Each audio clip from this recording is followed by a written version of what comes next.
सतलोक धाम TV को subscribe जरूर करें। नमस्कार सर। सत साहिब जी। क्या शुभ नाम है जी आपका? बलबीर दास है बगी जी, गाँव दुमतान, तहसील नरवाना, जिला जींद, हरियाणा। सर, संत रामपाल जी महाराज की शरण में आने से पहले आप कौन सी भक्ति करते थे? संत रामपाल जी महाराज जी की शरण में आने से पहले हम जो भी परंपरागत पूजाएं थी परिवार से हमें परंपरा में मिली थी, जैसे सबसे पहले गांव में दादा खेड़ा की पूजा करनी। गांव में जो भी परंपरागत पूजाएं हमारी, दादा खेड़ा की पूजा या दादा श्यामी की पूजा या विष्णु के जितने भी रूप हैं, इन सभी की पूजाएं हम इससे पहले करते थे। तो सर, जो पूजाएं आप करते थे, परंपरागत पूजाएं आप कर रहे थे, उन पूजाओं का, उस भक्ति का आपको क्या लाभ मिला? उन पूजाओं का लाभ हमें कोई नहीं मिला, बल्कि उसकी बजाय नुकसान ज़्यादा हुआ। ये बात हमें बहुत बाद में समझ में आई, मालिक के ज्ञान के बाद। तब तो हम ये मानते थे कि कोई छोटे मोटा यदि कोई सुख हमें होता है कि वो सुख हमें उन पूजाओं से मिला, उस भक्ति से मिला, लेकिन बाद में पता चला उसका नुकसान ये हुआ। मैं लगातार 5-6 साल से दौरों से पीड़ित रहा, और पीड़ित भी इतना रहा कि प्रत्येक जगह में गए, हरिद्वार, ऋषिकेश, डॉक्टर आर के गुप्ता थे, अखबारों में भी उसकी आई थी, वो पकड़े गए बाद में, वो ड्रग्स मिलाते थे या ऐसा कुछ सुनने में आया। उससे मैंने दवाइयाँ खाई, कई साल, 4-5 साल खाई शुरू से। और रुड़की, सहारनपुर में और भी बहुत जगह हम गए, जगह जगह। ये इन पूजाओं का ही उल्टा परिणाम था, क्योंकि परमात्मा की शरण में आने के बाद हमें ये पता चला कि जो भक्ति हम कर रहे थे, जो साधनाएं कर रहे थे, वो तो सारी शास्त्र विरुद्ध थी। उनसे में लाभ तो कोई होना ही नहीं था, हमें तो नुकसान होना था बल्कि। और मेरी बहन थी बड़ी, उस बहन को प्रेत बाधा थी, वो लगभग 11-12 साल से पीड़ित थी। उसका बहुत इलाज करवाया, तो उसका कोई भी इलाज नहीं हुआ। वो भी बाद में यहाँ मालिक की शरण में आने से ही हम हुआ। तो पहले वाली जो पूजाएं थी उससे में लाभ तो कोई हुआ नहीं, बाद में पता चला। सर, संत रामपाल जी महाराज की शरण में आप कैसे आए? संत रामपाल जी महाराज जी की शरण में हम ऐसे आए कि मेरा बड़ा भाई है सबसे पहले जो मालिक की शरण जिसने ग्रहण की। हम आर्थिक रूप से बहुत परेशान थे। आर्थिक रूप से परेशान हम ऐसे हुए, वो गांव में दुकान चलाता था, और उस समय ऐसा था जो भी दुकान का जो काम था अच्छा होता था, और प्रत्येक 6 महीने में उधार से सिस्टम होता था, पीछे से उठाते थे, साख बनी थी अच्छी, और आगे सप्लाई कर देते थे। 6 महीने के बाद पूंजी आती थी, काम चलता था। तो ऐसे कार्य बहुत ज़्यादा था। उसका 8-10 लाख रुपए उसके सन 2005-6 के आसपास की बात है ये। तो उस समय वो गहराई उसकी सारी मर गई, कोई पैसा वापस नहीं आया। तो इस टेंशन में उसने हिसाब लगाया। मेरे पिताजी ने पहले उसको ये इंस्ट्रक्शन दे दी थी कि जो उधार का कार्य तू कर रहा है ये अच्छा नहीं है हमारे लिए। हमारी तो इतनी ज़मीन भी नहीं है, 5-6 किले हैं। यदि आगे से कहना नहीं मानेगा, ऐसे देता रहेगा, तो कल को देना पड़ गया तो किले बेच कर तो दे देंगे, लेकिन दुकान नहीं करने दूंगा तेरे को। तो उस टेंशन में उसने शराब पीनी शुरू कर दी। घर वालों को नहीं बताया, पता था घर वालों को, उन्होंने भी कुछ नहीं कहा कि देखो अब कैसे संभालते हैं, अब कोई चारा नहीं है। घर के हमारे 5-6 किले और 3 लाख का उस टाइम किला का रेट था, तो उसमें तो पूरा भी नहीं होना था वो लगभग। तो वो शराब लग गया पीने, सारे काम ठप हो गए, दुकान पर ग्राहकों ने आना बंद कर दिया, बिक्री होनी बंद कर दी। तो उस समस्या में उनने, मालिक ने अपने आर्य समाजियों के साथ, परमात्मा की चर्चा चलती थी पंजाब केसरी अखबार में, रविवार के दिन वो आती थी, वो पढ़ना शुरू किया, वो उनके हाथ लग गया। और मेरे पिताजी बहुत ही धार्मिक विचारों के व्यक्ति थे, वो उनसे गीता जी का पाठ सुनते रहते थे। हमने मालिक की शरण में आने से पहले सैकड़ों बार गीता को पढ़ा था और भी शास्त्रों को पढ़ा था। तो उस समय पंजाब केसरी अखबार के अंदर परमात्मा गीता जी का प्रमाण दे के वो आर्य समाजियों के साथ ज्ञान चर्चा चली हुई थी। हमने जब उस लेख को पढ़ा, पवित्र गीता जी के, वो पढ़ा था हमने, सारी जो भी ज्ञान पता था, हाँ ये गीता जी के अंदर लिखा है सब कुछ। दोबारा से गीता जी को उठा के देखा तो सेम का सेम है, लेकिन वो ज्ञान हम पहले समझ नहीं पाए थे। वो मालिक की वो किस्त हमने पढ़नी शुरू करी, धीरे धीरे रुचि बनती गई। उन्होंने, बड़े भाई ने मेरे को भी दिखाया कि ये देखो, हमने पढ़े हैं शास्त्र तो, लेकिन ये ज्ञान भक्तों के भी प्रमाण उसमें आते थे, और जो उससे पहले हम कर रहे हैं तो शास्त्र विरुद्ध है, इसका तो हमने लाभ कुछ नहीं होना, नुकसान होना है। और वो हमारे ऊपर भी वो बात पूरी थी कि हम बिल्कुल कर्ज के नीचे दब गए थे, कोई लाभ नहीं हो रहा था। तो वो धीरे धीरे पढ़ते पढ़ते उन भक्तों की ये आत्मकथा पढ़ के कि वहाँ जाने से परमात्मा लाभ देते हैं, सर्व लाभ देते हैं। वो निर्धन है तो उसको धन देते हैं, यदि किसी को और किसी भी प्रकार का दुख है वो भी उसका ठीक करते हैं। तो इस आशा में उसको पढ़ते पढ़ते उसमें एड्रेस था सतलोक आश्रम बरवाड़ा का, और उसमें लिखा था कि यदि आप इस ज्ञान के बारे में और पढ़ना चाहते हैं, इच्छुक हैं, तो इस एड्रेस के ऊपर आप हमें चिट्ठी लिखो, अपना एड्रेस दो, हम आपको यहाँ मालिक के द्वारा जो पुस्तकें लिखी गई हैं वो आपको पढ़ने के लिए भेजेंगे और उनको पढ़ो। ज्ञान समझने के बाद आप नाम उपदेश लो। यहाँ फ़ोन भी किए, वो पुस्तकें मंगवाई, पुस्तकें हमारे पास आई, परिभाषा प्रभु की और 2-3 और पुस्तकें थी। वो पढ़ी तो पढ़ते ही आत्मा जागृत हुई एकदम से कि ऐसा ज्ञान कभी नहीं पढ़ा। यहाँ आश्रम में टेलीफोन नंबरों से लेकर यहाँ फ़ोन किए, भक्तों से पूछा जी हम नाम लेना चाहते हैं, हमारे पास ऐसे ऐसे दुख है, क्या हमारे भी दुख ठीक हो सकते हैं? तो यहाँ भक्त बोले जी यहाँ तो ऐसा कोई काम नहीं है, इम्पॉसिबल शब्द परमात्मा की डिक्शनरी में नहीं है, यहाँ आपके जो भी दुख हैं वो सारे दूर होंगे, आप चले आओ। जब हमने नियम पढ़े तो नियमों के बारे में फिर दोबारा भक्तों से पूछा कि जी हम ये तो नहीं कर सकते, आप कहते हो कि तम्बाकू बीड़ी इसके लिए माचिस भी नहीं देनी किसी को, यदि कोई बीड़ी लगाने के लिए माचिस मांगता है। हमारे यहाँ तो बुज़ुर्ग बैठते हैं, लगभग 20 बुज़ुर्ग हमेशा दुकान के सामने बैठे रहते थे, ताशें खेलते रहते थे, मेरे पिताजी साथ में होते उनके, हम उनके ओके बरते और हम इसको सेवा मानते थे। तो हमने वो भी प्रार्थना करी जी ऐसे तो हम नहीं कर सकते, अब बताओ पिताजी को कैसे मना करांगे कि हम मौका नहीं भरांगे आपका, और ये तो सेवा है। तो भक्तों ने बताया कि मर्यादा तो यहाँ सबसे पहले है, बिना मर्यादा तो यहाँ आप रह नहीं सकते, ये भक्ति कर नहीं सकते, आपको उपदेश भी नहीं मिलेगा यहाँ पे। यदि आपको भक्ति करनी है मर्यादा पहले निभानी पड़ेगी, ये परमात्मा का नियम है, और सुख उसके बाद परमात्मा की जिम्मेवारी है, वो देंगे। तो फिर वो ऐसा दृढ़ निश्चय करके उनने सोचा चलो सत्संग सुनते हैं, उसके बाद सोचते हैं। वो यहाँ चले आए, घर वालों को नहीं बताया, उनको कह दिया शहर में सामान लेने के लिए जाना है, और वो यहाँ पहुँच गए।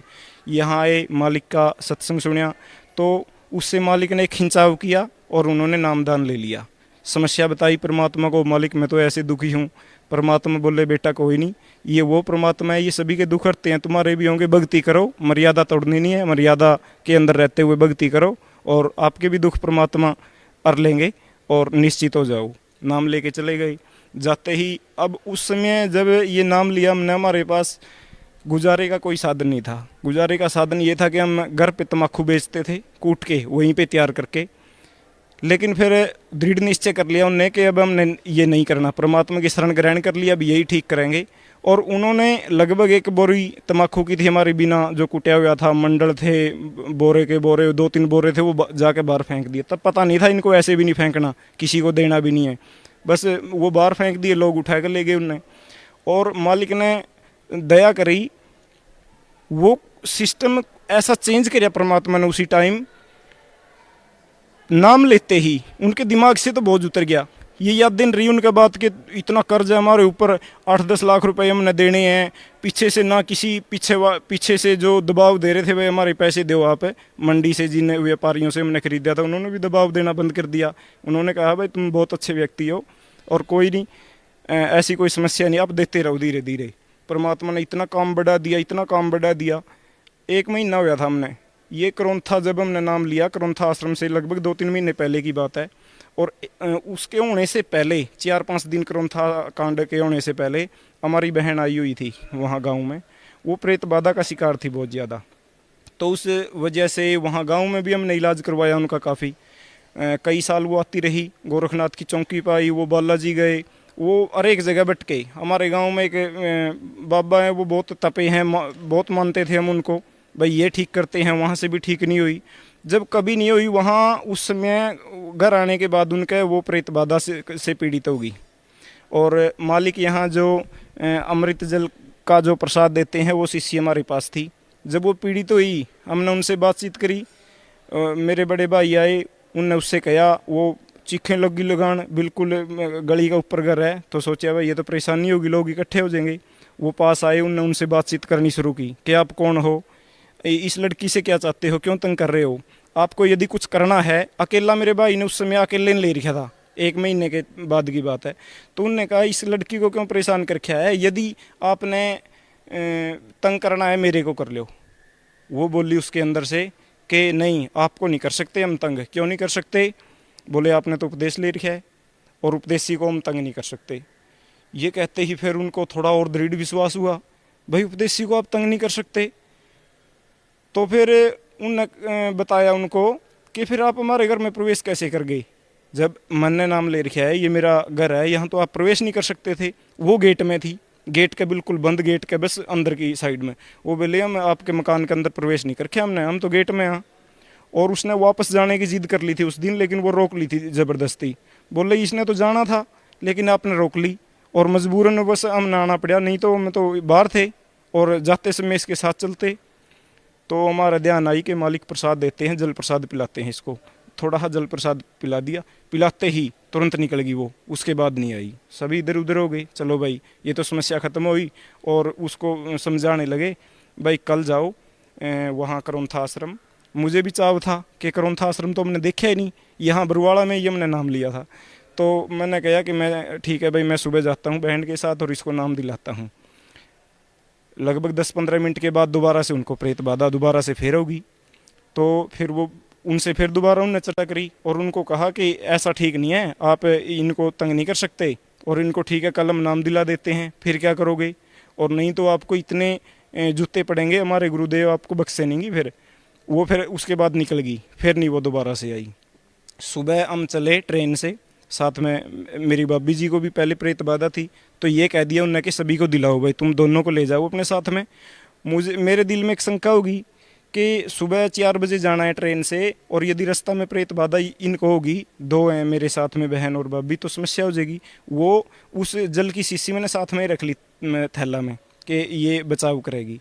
और रोहतक जैसे ही ट्रेन रुकने को ही फिर वो पीड़ित होगी प्रेत बाधा से, और चलते चलते ही उसके ढक्कन में ही मैंने डाल कर उसको दे दी। वो तुरंत ठीक, आश्रम में पहुँचे, नाम उपदेश लिया और 4 दिन के तुरंत बाद ये करोंथा कांड हो गया। ये मालिक ने रजा करी अपनी उस आत्मा पे, नहीं तो बहुत परेशान होती।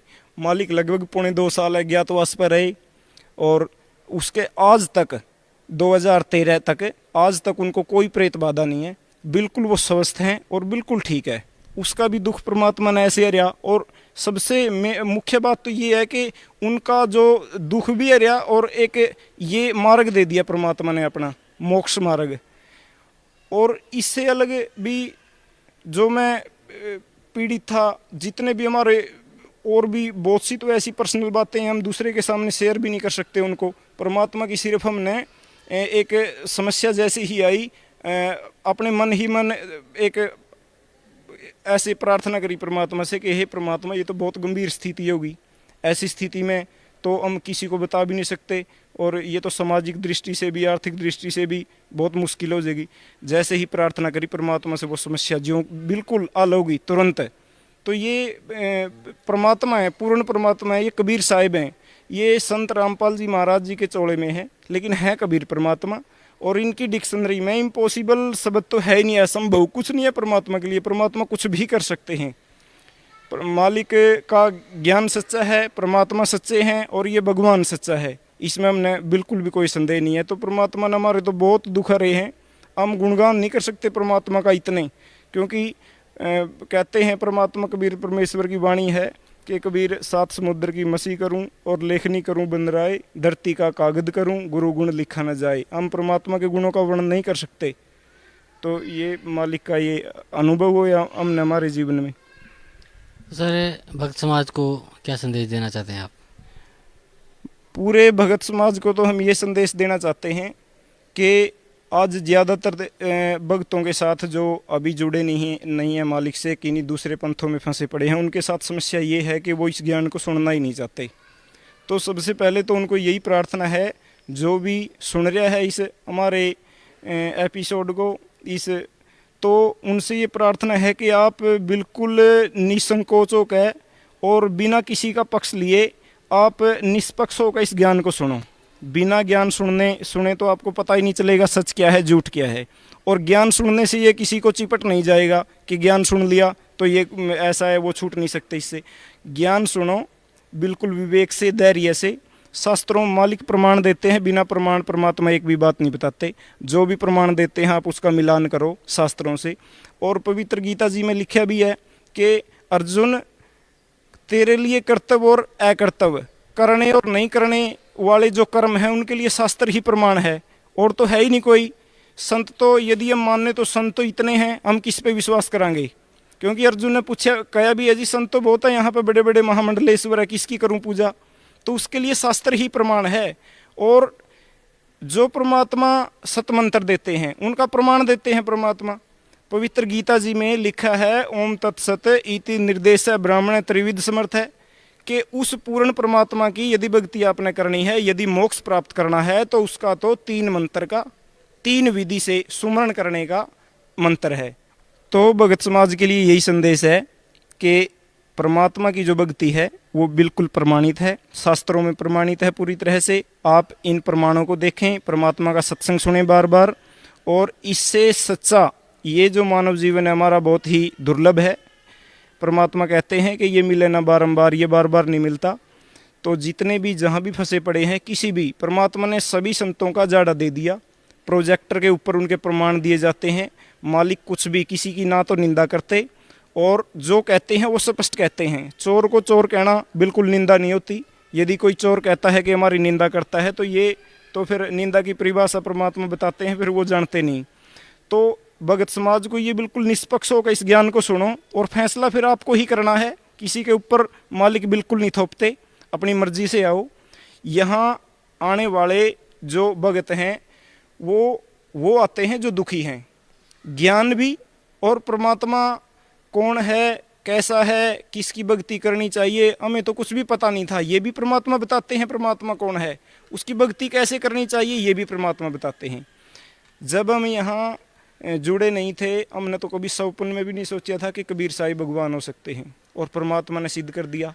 पवित्र बाइबल में, पवित्र कुरान शरीफ के अंदर, पवित्र गीता जी के अंदर, चारों वेदों में, पवित्र गुरु ग्रंथ साहिब जी के अंदर लिख रखा है, मालिक ने नाम भी लिख रखा है, कबीर करीम तू बे परवदिगार। पवित्र गुरु ग्रंथ साहिब के अंदर लिख रखा है, उस कबीर परमात्मा की जाति भी लिख रखी है कि फाई सूरत मुलुकी वेश, ए ठगवाड़ा ठगी देश, खरा सियाणा बोता बार, दानक रूप रया करतार। कि मेरा वो परमात्मा वो दानक रूप में आया, और उसका नाम कबीर है, कबीर करीम तू बेऐब परवदिगार। और नानक जी ने अपने शब्द में लिखा है, वाह वाह कबीर गुरु पूरा है, वाह वाह कबीर गुरु पूरा है, पूरे गुरु की मैं बली जावा, जाका सकल जहूरा है। परमात्मा ने किसी भी शास्त्र को नहीं छोड़ा। पवित्र यजुर्वेद में प्रमाण दे रखा है कि वो परमात्मा कैसे आता है, और उसकी अक्षमता कितनी है। कि यदि ऋग्वेद के अंदर परमात्मा दिखाते हैं, बताते हैं प्रमाण, कि यदि मृत्यु के बिल्कुल निकट चला गया है, यदि रोगी हो गया है गंभीर, और जीवन उसका नाश होने वाला है, या यमलोक में भी चला गया है, तो मैं तेरे को 100 साल की उम्र भी दे दूं भक्ति के लिए, वहाँ से यमलोक के द्वार से भी छुड़ा लाऊं तुझे, और आयु प्रदान करूं भक्ति के लिए। तो ये परमात्मा सक्षम है। यहाँ बिल्कुल भगत समाज को निष्पक्ष होकर फैसला लेना चाहिए। वो एक बार इस ज्ञान को देखो, परमात्मा जो ज्ञान देते हैं, जो शास्त्रों के प्रमाण दिखाते हैं, उनको देखो। और जहाँ वो जुड़े हैं, जो परंपरागत पूजाएं करते हैं, जैसे ज़्यादातर हमारा हिंदू समाज विष्णु जी की पूजा करता है, लेकिन हमारे शास्त्र जो मैं पैंस भक्ति का पवित्र गीता जी में लिखा है कि जो इन तीनों गुणों की पूजा करते हैं, त्रिगुणी माया के द्वारा जिनका ज्ञान आ जा चुका है, ऐसे परमात्मा ने 4 उपमा दे दी उनको, राक्षसी स्वभाव को धारण किए हुए और दूषित कर्म करने वाले, मनुष्यों में नीच, मूर्ख लोग, मुझे भी नहीं बजते अर्जुन। तो बताओ, अब ये फैसला भगत समाज खुद कर सकता है। यदि गीता जी में इन 4 को इतनी घटिया उपमा दे रखी है, राक्षसी स्वभाव है उनका, जो ब्रह्मा विष्णु और शिव की पूजा करते हैं, और मनुष्यों में सबसे नीच और मूर्ख हैं वो, और दूषित कर्म करने वाले, तो जो इन देवी देवताओं की पूजा करते हैं उनकी स्थिति क्या है, वो भगत समाज खुद फैसला कर सकता है। हम और जो पूजाएं करते हैं, ये पितर पूजा, जो देवी देवताओं की पूजा, इसका तो कहना ही कुछ नहीं। पवित्र गीता जी में स्पष्ट दे रखा कि देवताओं को जो पूजते हैं देवताओं के लोक को चले जाते हैं, सिर्फ ये प्रतिफल है। जो पितरों को पूजेंगे पितरलोक को, जो भूतों को पूजते हैं वो भूत बन जाते हैं। और जो मेरी पूजा, गीता बोलने वाला जो भगवान है ब्रह्म काल, ये कह रहा है जो मेरी पूजा करता है वो ब्रह्मलोक को प्राप्त हो जाता है। लेकिन ब्रह्मलोक तक भी सब पुनरावृत्ति में है, यहाँ भी मोक्ष नहीं मिलेगा हमें।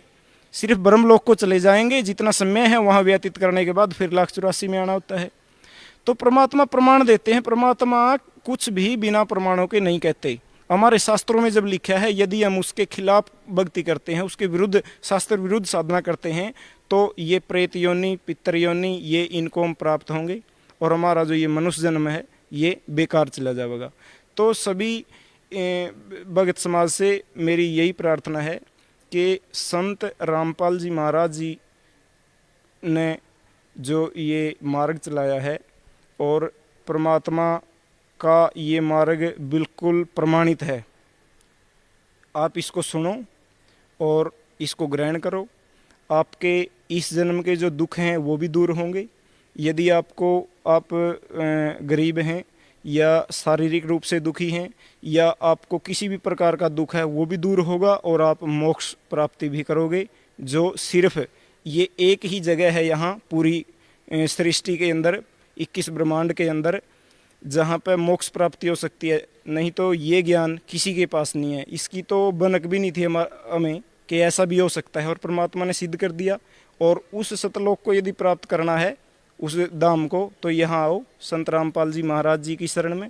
जैसे हम आए हैं, लाखों लोगों के दुख दूर हुए हैं, तो आपके भी दुख दूर होंगे और वो सनातन परम धाम, वो सतलोक प्राप्त होगा आपको और मोक्ष हो जाएगा।